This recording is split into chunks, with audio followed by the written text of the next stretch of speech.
Halo teman-teman, kembali lagi bersama Novel Tuber dengan alur cerita Janji Kembali karya Layuma. Namun sebelumnya jangan lupa untuk like, komen, subscribe, dan juga klik lonceng notifikasinya. Kirani melihat sekeliling apartemen Andra. Setelah dibuat berdiri cukup lama di depan pintu karena ulah Andra yang malah mematung melihat kedatangan Kiran masuk ke dalam apartemen yang terlihat rapi dengan sedikit dekorasi. Warna ruangan yang serba monokrom dan dengan furniture warna senada juga sangat sesuai dengan sosok maskulin Andra. "Duduklah," ucap Andra saat keheningan menguasai mereka berdua. Nggak usah Pak, saya kesini cuma nganterin ini aja, pesanan Pak Arya buat Pak Andra," sahut Kirani yang menjulurkan kantong plastik putih berisikan ayam bakar. Dan Kirani yang hanya diminta mengantarkan itu jadi tak mau berada terlalu lama di sana, apalagi hanya berdua dengan Andra. Karena Kirani mulai sadar degup jantungnya akan berbeda dari biasanya jika hanya bersama Andra. Kirani tak ingin mati muda karena terlalu memforsir kerja jantungnya. Kirani memilih menundukkan wajahnya saat kembali melihat tatapan tajam Andra.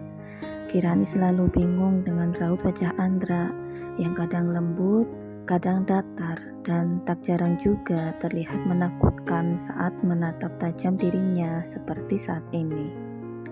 Apa Kirani melakukan kesalahan hingga mendapatkan tatapan intimidasi? "Arya?" tanya Andra mengulangi dan merasa heran kenapa Arya bisa meminta Kiran untuk membawakannya makanan. Apa mereka berhubungan di luar pekerjaan? Iya, tadi saya nggak sengaja ketemu Pak Arya di warung tenda dan kami sempat makan malam bersama, sahut Kirani masih menundukkan wajahnya. Ada rasa kesal di dalam dada Andra saat dirinya tengah sibuk lembur mengecek laporan perusahaan. Di luar sana malah Arya makan malam bersama Kirani.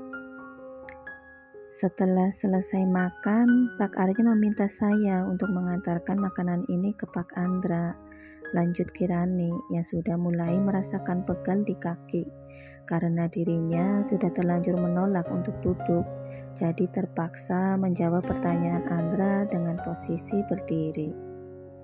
Tak menyangka jika Andra tak langsung menyiapkan dirinya untuk pulang setelah mengantarkan makanan, malah menanyakan hal lainnya.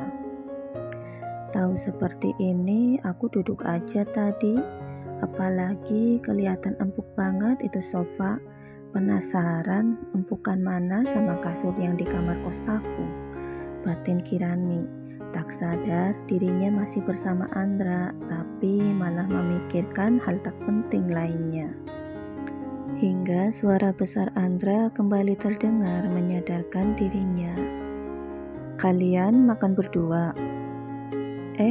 Enggak Pak, kami makan bertiga sama Zahra, sahabat saya juga," sahut Kirani masih dengan rasa bingungnya. Dirinya merasa seperti seorang pencuri yang sedang tertangkap basah dan mendapatkan interogasi dari polisi saat ini. "Ini makanannya mau ditaruh mana Pak?" tanya Kiran setelah beberapa saat tak mendengar kembali suara dingin Andra. "Taruh saja di meja pantry, nanti saya makan." "Ini udah jam 9 malam loh Pak, nanti kalau dingin gak enak, mumpung masih hangat dimakan sekalian." Entah keberanian dari mana Kirani bisa mengucapkan kata anjuran itu kepada Andra. Andra yang memang sudah merasakan lapar, tapi dirinya juga tak ingin jika Kirani secepat ini pergi dari sini. Dirinya sempat berpikir agar bisa menunda Kirani pulang dari sini. "Kamu temani saya makan," titah Andra yang tak terbantahkan. Dan Kirani yang sudah terbiasa mendapatkan titah itu pun hanya bisa mengiyakan. melupakan bahwa Kirani bisa saja menolaknya karena saat ini sudah di luar dari jam kerja dirinya. Jalanan kota malam ini terasa lenggang, hanya beberapa mobil yang masih terlihat di jalanan. Memasuki komplek tempat kos Kiran, beberapa lampu di dalam rumah warga terlihat padam, hanya tersisa lampu teras dan lampu jalan yang menyoroti. Di mana kini terhenti sebuah mobil hitam sport keluaran terbaru di depan gerbang tempat kos Putri. Sudah 2 kali ini pemilik mobil itu yang tak lain ialah Andra menyambangi tempat kos Kirani. "Terima kasih banyak Pak, sudah antar saya sampai di tempat kos," ucap Kirani sembari melepas seatbelt yang dipakainya kini. Andra hanya mengangguk menanggapi ucapan Kirani. Melihat ke sekeliling tempat kos Kirani, ada beberapa pintu kos yang terbuka karena memang penghuninya yang masih terjaga. "Tapi maaf, saya nggak bisa mempersilahkan Bapak masuk karena ini sudah malam," terdengar lagi suara Kirani, membuat Andra mengalihkan pandangannya ke arah Kirani. Tak luput juga cengiran di mulut mungil Kiran, dan masih terlihat tangan Kirani yang mencoba melepas seatbeltnya. "Maaf lagi Pak, apa Pak Andra bisa bantu saya melepas seatbelt ini? Saya udah coba, nggak bisa juga," ucap Kiran frustasi yang sudah merasa pegal di tangannya, namun tak terbuka seatbeltnya. Kirani pun memijit ringan pergelangan tangan yang kini terasa pegal. "Seperti ini?" tanya Andra yang sudah berhasil melepas seatbelt itu. Kirani melotot tak percaya saat memperhatikan dengan mudahnya tombol seatbelt langsung terbuka oleh tangan Andra. Hingga dirinya pun tak sadar jika jarak dengan tubuh Andra hanya tersisa sejengkal, karena tubuh Andra yang condong ke arah Kiran untuk membantu melepas seatbelt itu. "Kenapa sama Papa gampang banget, padahal tangan saya sampai..." Perkataan Kirani terputus begitu saja. Saat menoleh ke arah Andra, ternyata wajah Andra sudah berada tepat di depan wajahnya. Entah mengapa, wajah Andra terasa mendekat dengan wajah Kirani. Bisa Kirani rasakan sentuhan hidung Andra di ujung hidungnya, membuat Kirani refleks menutup matanya. Lama tak merasakan pergerakan lain dari Andra, Kirani pun perlahan membuka matanya. Terlihat Andra yang sudah kembali di posisi semula, sedang memperhatikan Kirani dan mengulum senyumnya. "Pak Andra ngerjain saya ya?" sewot Kirani, namun dengan wajah yang langsung menunduk karena sudah lancang berbicara keras terhadap bosnya. "Siapa yang ngerjain kamu? Saya diam aja loh." "Jadi bagian mana yang kamu sebut saya ngerjain kamu?" tanya Andra yang kini bersedekap dada. Terlihat Kirani berpikir dengan wajah yang cemberut. Andra sudah lama tak melihat berbagai ekspresi Kirani, dan saat ini dia bisa kembali melihat itu. Ada rasa senang tersendiri bisa sedekat ini dengan Kirani. Sepertinya berguna juga ide Arya malam ini yang meminta Kirani mengantarkan makan malam untuknya. Andra jadi berpikir akan hal-hal lain agar dirinya bisa menghabiskan waktu lebih lama dengan Kirani, walaupun di luar waktu jam kerja. "Iya sih, tapi kenapa tadi wajah Bapak makin dekat ke wajah saya?